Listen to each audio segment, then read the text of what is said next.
प्रिय दर्शकों, दीपावली पर्व की शुरुआत धन त्रयोदशी यानी धनतेरस से ही हो जाती है। यह पर्व दीपावली से 2 दिन पूर्व अर्थात कार्तिक कृष्ण त्रयोदशी को मनाया जाता है। इस साल यह दिनांक 2 नवंबर 2021 ईस्वी को है। इस दिन भौम प्रदोष का व्रत भी है। धनतेरस के दिन हर एक व्यक्ति अपने सामर्थ्य अनुसार सोने चांदी के जेवर या चांदी का सिक्का या अन्य वस्तुएं खरीदते हैं।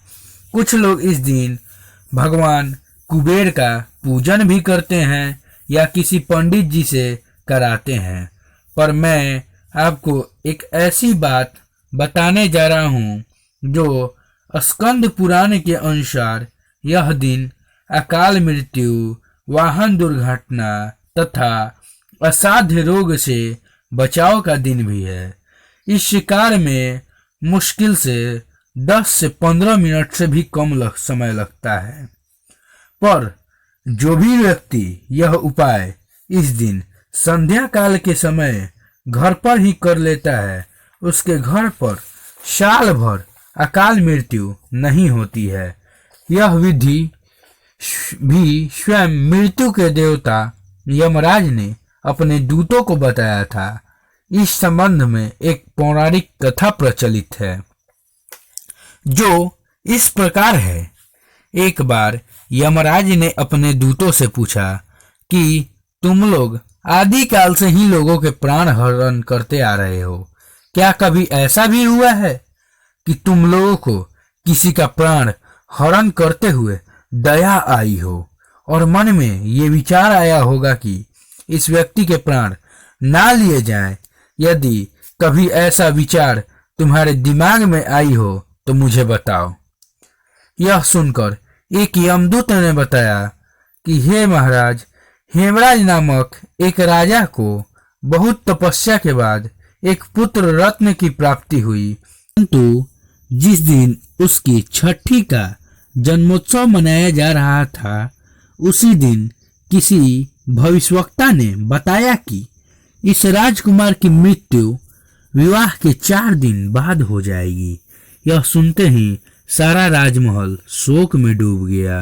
राजा हेमराज के परम मित्र एक अन्य राजा ने भी यह भविष्यवाणी सुनी तो उन्होंने राजा हेमराज को निश्चिंत किया कि वे राजकुमार की रक्षा करेंगे।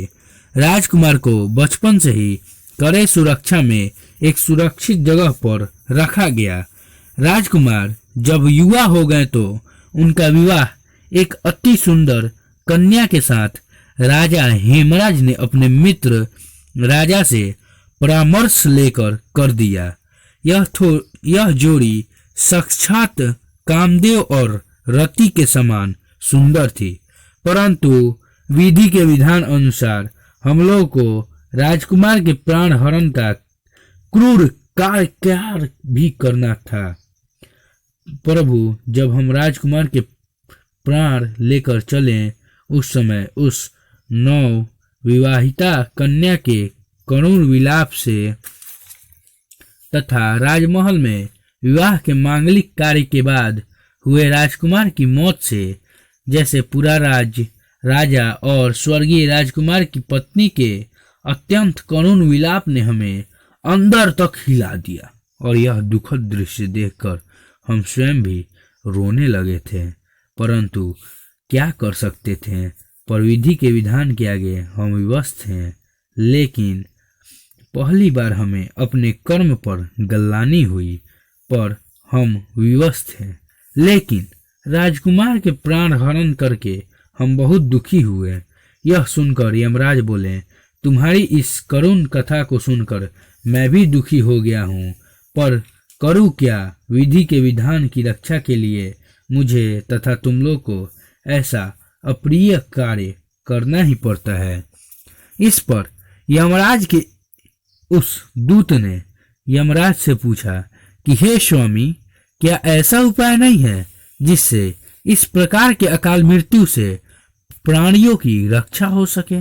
इस पर यमराज ने कहा कि कार्तिक कृष्ण धनतेरस को मेरा पूजन और सायंकाल में मेरे निमित्त मात्र दीपदान करने से जिस घर में यह कार्य श्रद्धा पूर्वक होगा उस घर में कोई अकाल मृत्यु नहीं होगी।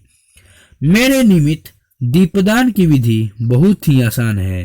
कार्तिक माह के कृष्ण पक्ष के धनतेरस को संध्या में मिट्टी या आटे से बना हुआ दीपकों में तिल या सरसों का तेल डालें।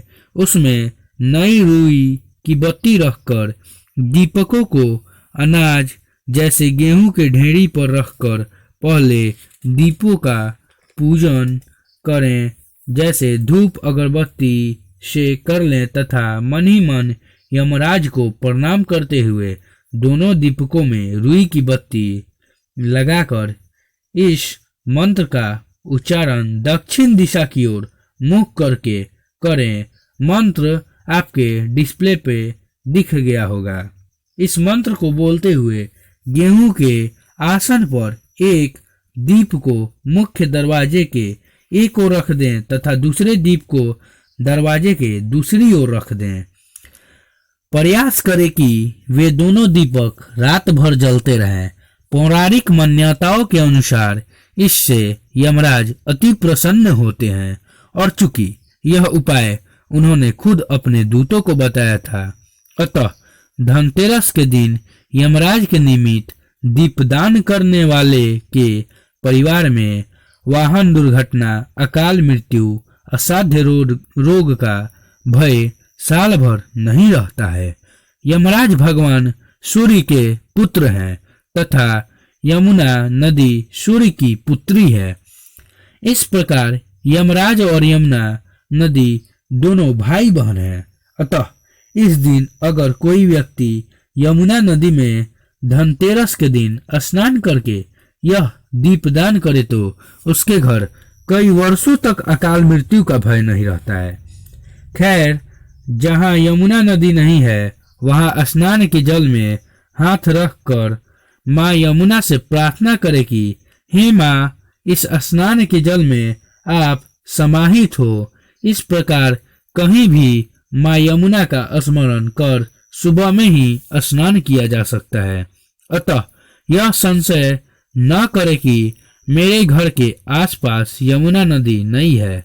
यह बात मैंने केवल जानकारी हेतु बता दिया है। आप जहाँ भी रहते हो निश्चित होकर यह यम दीपदान वाला उपाय कर साल भर वाहन दुर्घटना, असाध्य बीमारी एवं अकाल मृत्यु से अपने और अपने परिवार की रक्षा कर सकते हैं। यह कार्य चतुर्दशी तिथि को भी करें। आशा करता हूँ कि यह वीडियो आपको पसंद ही आया होगा। पसंद क्यों ना आए, ऐसा वीडियो और कोई चैनल बनाता ही नहीं है। तो दोस्तों, मेरे चैनल को सब्सक्राइब करें, लाइक करें, कमेंट करके बताएं कि अगला वीडियो आप किस विषय पर चाहते हैं और शेयर करें ताकि ज़्यादा से ज़्यादा लोग इसका लाभ उठा सकें। धन्यवाद।